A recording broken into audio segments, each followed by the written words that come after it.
In today's video, I investigated a massive real estate scam here in the Dominican Republic. A lawsuit has been filed by 122 people, at least at the time of this recording, for $18 million, alleging that a developer and a real estate agent scammed them out of their investment. Today, I'm going to give you a timeline of all of the events of this scheme. I'm going to share the 3 things I ask anytime before I invest in any real estate in the US, Dominican Republic, or anywhere, and whether or not, based on those, I still would have invested in this particular deal. I'm going to provide you with key contacts that you need in order to significantly reduce the chance of your investment going sideways. And then I'm going to share some tips, additional tips to avoid being scammed if you're investing down here in the Dominican Republic or really anywhere. Let's dive in. On January 8th, 2025, a complaint was filed here in the Dominican Republic, a lawsuit by 20 people alleging that they had invested over $4 million in down payments and regular payments in a project that just never ever was going to happen. On February 7th of 2025, Operation Guepardo,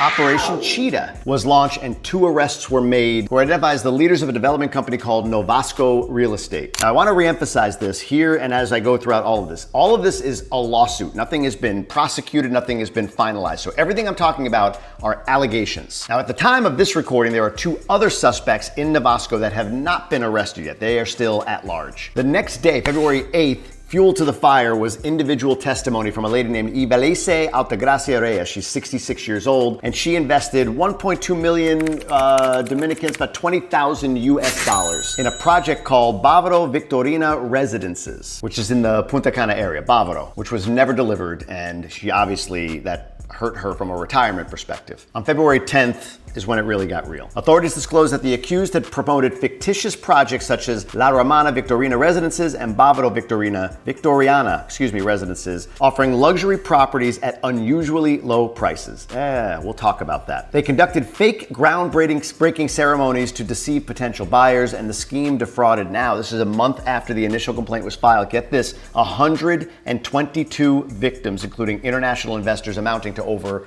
18 million. So far. As I record this, it's February 12th, 2025. So this might go up. The number might go up. And truthfully, this is becoming maybe one of, if not the largest real estate scam in the history of the country. There's another actively being pursued right now called Operation Nest. I don't know the exact amount that's being claimed or alleged as being scammed or defrauded from people, but I mean, this one's getting up there. There are other large sort of money laundering or other scams that aren't directly tied to real estate one of them goes into the billions, but from a real estate, like selling property to somebody, this one's starting to get really big. Also on February 10th, the court proceedings were postponed on behalf of the defense. The lawyer argued they needed more time to prepare to defend their client, and therefore everything was delayed till February 18th. And on February 11th, the victim profile was revealed. There were people that invested from the United States, from Canada, from Europe, but the large majority of investors were Dominicans living somewhere. Now look, reading through that, there are a lot of different red flags, and we'll try to hit on them as we go through this video. But my intent with this is not to say, hey, look, there was an alleged scam here in the Dominican Republic. Instead, I want to make sure that everyone is educated to the level that I'm able to, or that I'm educating myself on what exactly could have happened, might have happened, and would I have invested in this deal? Just a little context. I moved here about 2.5, almost 3 years ago from Michigan. And in the United States, I have personally bought and sold 41 units of my own. And then I've invested as a general and limited partner in over 200 units with a group called Quantum Capital. And I have a lot of criteria for investing. When it comes to loan to value, debt terms, length of debt, there's a lot of different things I look at. I consider myself, or try to be, a very conservative investor. As far as my experience in this country, I rent my primary home, but we have recently signed a deal to purchase a condo in Cortecito being built by a company called Boardwalk Developments. Boardwalk Developments is owned by a woman named Cheryl Henderson, who is a longtime agent here in the country, and she is the principal owner of all Keller Williams franchises in the Dominican Republic. So she's sold a lot, she's developed a lot, she's built a lot, including a project called Maple Beach, which is fully complete. And the project I'm investing in is next door. It's called Maple Suites, and it's underway, projected delivery sometime later this year. It may be beyond that. That's something people get nutty about, is delays. I don't. As long as I know that things are happening and things are moving, I'm happy. Because as I've said in prior videos, in 2021, there's a stat that over 81% of projects were delayed in the United States. It's not unusual in the construction industry for things to be delayed. That said, this is not a highly regulated environment down here in the Dominican Republic, so you do need to be extra careful, extra cautious. So whether I'm investing in the US or here in the Dominican Republic, I have three things I look for right out of the jump. These are the three things I look for before I partnered with Quantum Capital on the multifamily deals that we've done together, and they're the three things I looked at before I invested with Boardwalk. And what I want to do is lay those out and then figure out, based on what I see in the news articles, would this have gotten by me? Would I have invested in this deal? Like, how good are these criteria? And keep in mind, I'm learning with you. I'm investing in this property. I'm also exchanging a level of influence and sharing it with other people because I'm putting my time, energy, money, and influence into that property. So I want to be extremely careful and make sure everybody is prepared to don't trust me, don't trust anybody. Just trust some of the questions that maybe I ask or even deeper questions that you come up with. So here are my three criteria. First is to ensure that the developer is local. With Quantum Capital in the United States, we invest in Denver and LA. 2 of our 4 general partners live in Denver and LA. That checks a box for me. Here, from what I can tell, the principals of Novasco Real Estate and the agent promoting this for the company called Remax 1, who are alleged to be involved in this as well, are all local. So on this one, it would have passed my little 3-question test. Unless there's something that I don't know or haven't seen, it doesn't appear that these folks were living elsewhere. Now, real quick before I go on, again, everything's alleged, and Remax 1 is one office of Remax. There are many offices of Remax. I don't want people getting the idea that, oh, if Remax 1 is guilty of what they're being accused of, that means Remax is. That would be like saying one McDonald's in one random town was upcharging burgers by an extra $2 and pocketing that. Some employees were doing that at that McDonald's. So therefore, no McDonald's can be trusted. That's ridiculous. So Remax 1 is the agency that is alleged to be involved here. Now the second is, have they gone full cycle? That's what I like to say. In other words, has the developer completed construction projects that I can see, feel, and touch somewhere in the country? Back to the US. My investments aren't with a developer, they're with a multifamily acquisition company. And the principal that founded the company 20 years before or whatever, I know the projects that he's completed, that he's bought, improved, and then exited. So that gave me some level of confidence when I decided to partner with them. Here with this story, Novasco Real Estate, it was alleged that they had done multiple transactions and deals and built multiple properties in Punta Cana and Samaná. From what I can tell from the articles, the agent at Remax 1 is the one who propagated that, who said that in multiple weekly sort of webinar calls, from what I could tell. But the actuality is that the founders of Novasco, it looks like, never did a project in the Dominican Republic, and even more so, had zero construction experience. That's what's being discovered right now in this alleged case. So on this, it's not that I would never invest if they've never done a project in country, but this would definitely raise a red flag for me. The third set of criteria is, has the developer had some scar tissue? Have they been through some economic cycles? Were they around prior to 08? Were they around through COVID and they've survived it? That to me shows like, okay, they know how to balance their books. They know how to adjust on the fly and do things even when everything's not perfect. Back to the United States with Quantum, again, my partners, the principal has been investing since 2000. So .com crisis, 08 crisis, 2020 crisis.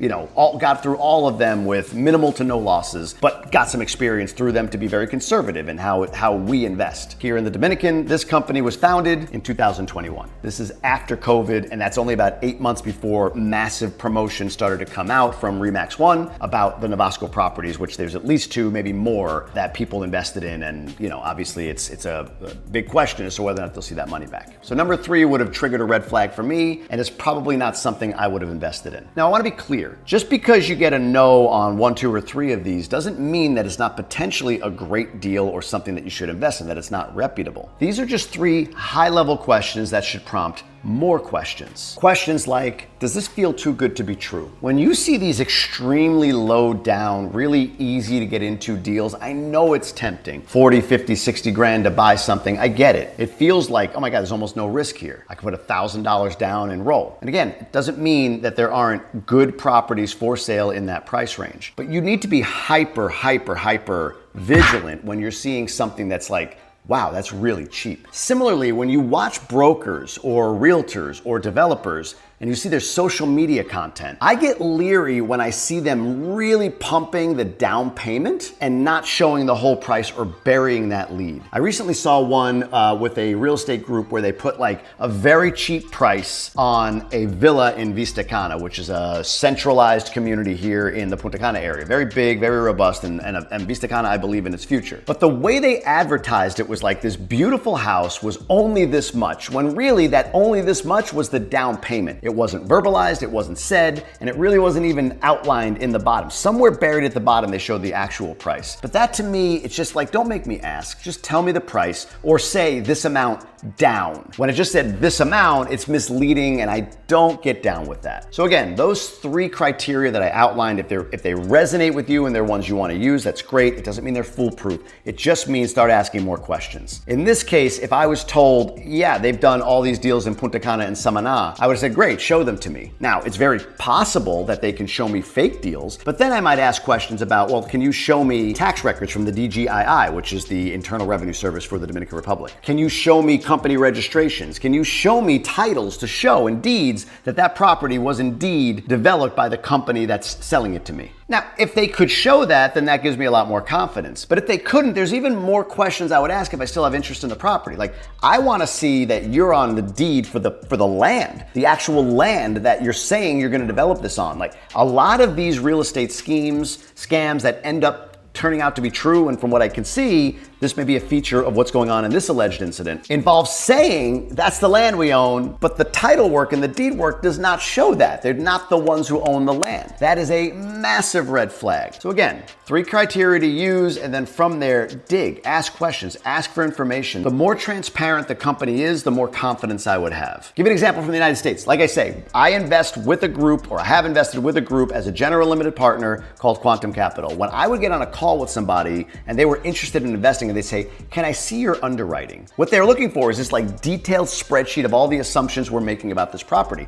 The answer is yes. Here you go. You can see anything. I'll give you anything you need to see. There was never a question of saying whatever you want to see, you can see. Transparency. It's one of the core values of a company like that. When you have that, it increases my level of confidence. Keep in mind, nothing can absolutely protect you from being scammed. There are really, really, unfortunately intelligent people out there that can get you, get me, get any of us. But what I'm talking about is significantly reducing the chances of it. Now look, some of you might be sitting there going like, yeah, this is why I would never invest in the Dominican Republic. And what you don't hear is on the news or anywhere that says, I bought a project, it was delivered near or on time or just after, or it was delayed 6 months or whatever, but I got it and I'm enjoying it, or I rented out Airbnb. You never hear that. You never hear the stuff that just happens. I saw a comment on Instagram where somebody said, every week in the news there's a new real estate scam. I looked. There's 2 in the last 2 years that are newsworthy. There's this one, Operation Cheetah, and there's Operation Nest. Those are the 2. I'm sure there are other lower level ones or people that are suspicious of what's going on, or they have heavy delays or whatever it might be. And there even could just be purely incompetent management of a project, not a scam. All the things were there, they were building or whatever, but they ran out of funds or something came at them sideways or they didn't sell fast enough. Like, that stuff happens too. But being scammed is, so far from what I can tell from the research, it's a lower percentage chance. But when it happens, boy, it doesn't give people a lot of confidence. All right, here's the 2 individuals that I believe help you continue to limit or potentially eliminate your chances of being scammed. And I really, really wonder if one of those individuals was actually hired when it came to these transactions. The first is a great realtor. Now in this case, look, Remax has a big name. If you don't know the ins and outs of like Remax 1, Remax this, Remax that, and this person, this one individual that might have gone rogue on them, may not even be the office, might just be this one person that they didn't oversee and they're selling a project that they know to be fraudulent. Who knows? We'll see what the facts come out as. But the point is, a great realtor is a way to reduce your chances of being scammed. And if you need one, I've got some that I work with and refer to, and if you do use them, they will pay me a commission. I just need you to know that, but that link is down below. The other one though, that I really wonder how many people hired, and maybe they did, is an independent real estate attorney. Keyword here, independent. Developers will refer you a real estate attorney. They'll, hey, here you go, use my real estate attorney. Don't do that. I would recommend not doing that. I would recommend finding your own, using your own, and make sure you're comfortable with their track record, their reputation, and get testimonials. Get everything you need from any of them to make sure that you know that they're reputable. Now again, I have a guy that I use locally. You can click another link below and click on that to get a referral to him, and he'll be happy to reach out to you. I've gotten very good feedback from people that have used him, and he's the one working on mine and in Cortesita with Maple Suites. But like I said, just that doesn't mean you should just blanket trust them. Get on the list, have a call, see how you feel, ask them for what you need so that you can feel confident, and then spend your money. And just know, I always disclose this, if you decide to work work with him, he will pay me a fee. That all goes to help support the channel and so I can make more content for you. What I wonder with this is these were lower priced projects. And so the investment, while big numbers for some people, are relatively small numbers generally. Meaning, if you're gonna invest, say, $50,000 or $80,000 in a condo, that's a lot of money, but it's not a lot of money. But for somebody that wants to invest that doesn't have a lot of money, they may invest all of their money in that. And so therefore it gets really tight to do anything more than invest in the project. When told, well, why not hire a lawyer to go through it? It's like, why would I do that? It's an extra $2,000 or whatever the heck it might be. But I wonder, and I don't know, I wonder how many hired an independent lawyer. If anybody knows of anybody, drop it down below. I mean, this is what this is about. Let's share and talk about it. The objective here is not real estate is bad in Dominican Republic. The objective is like, let's all be educated. Let's all share what we've learned. I learned so much from the comments down below on many of my videos. So drop down below if you had experience here, if any of this makes sense, or if it doesn't, or if you've got further due diligence that you do. I'd love to learn from you because I'm where you are right now. While you're there, hit the like button, hit the subscribe button. Want to grow the channel? Goal is 100,000 subs by the end of the year. If you get value, I hope you hit subscribe. About 60% of people watching aren't subscribed. Either way, appreciate you following along. I want to summarize some things I've talked about along with some additional maybe due diligence measures that you can go through. And I'm going to put all of these down below in like a 7-step thing. The first thing is verify with local authorities. I talked about getting with the DGII, the kind of IRS in the Dominican, to verify tax records for the developer. You can also confirm company registrations with the Junta Central Electoral, JCE. I think I said that right. That's another entity you can tap and talk to them and all of that. You need to Google all that, but you can use those two entities as a place to verify some stuff. So verify with with local authorities, some of the specifics of the project. Second is demand legal proof of ownership. The certificate of title, demand it. Make sure you can see that the land they say they're gonna develop is owned by them. And ensure there's no liens, disputes, whatever on that property. Next is visit the construction sites personally. I know a lot of people that have done just fine, sort of on spec from the US buying a property, and you could do that. But I would suggest make the trip, go to look around, see what it looks like, see the construction site. If you have friends, family, or an attorney or whomever that you can pay to go check it out, you should do that while you're not here. Often you'll just get like a 3D rendering or AI generated image. You don't want that. You want real photos, a real sense of the property. Fourth, avoid these overly generous pre-sale discounts. Like I was saying before, when it's too good to be true, it probably is. So just be mindful of that when you're investing down here. Number 5, we talked about this, hire an independent attorney. Developers will always recommend one for you, and they may be fine. But hire an independent one. There's a chance that the developer and the one you hire, they end up being the same attorney, and that's okay, as long as you are comfortable and you've done your vetting of that attorney. Next thing you do is research online for complaints. Look at Facebook groups, look at Instagram posts, look at expat forums like expat.com, Google reviews, whatever. Just do some research on the entity online. Everyone's gonna have an Instagram page, so it's gonna be like, oh, that's so pretty, that's so nice. But do that due diligence as one step in many before you invest. And lastly, when you do see, number 7, when you do see a negative review, how do they handle it? Are they responsive? Do they end up deleting it? What do they do? Do they actually professionally respond and say, we're so sorry that's happened, we're reaching out to you? It's just a good way to see how engaged are they with folks that say, something's amiss here, I don't like it, I need somebody to help me out from this company. Do they or do they not? Now, there's a few more things you can do from a due diligence standpoint to make sure that you limit the chances of being scammed, like what is being alleged here. In order to do that, I put together a whole video for you, and I'm gonna put that video right here, right now, so that you can watch that, check it out, let me know what you think. Again, drop a comment, like, subscribe. I appreciate you being here, and I'll see you on the next one.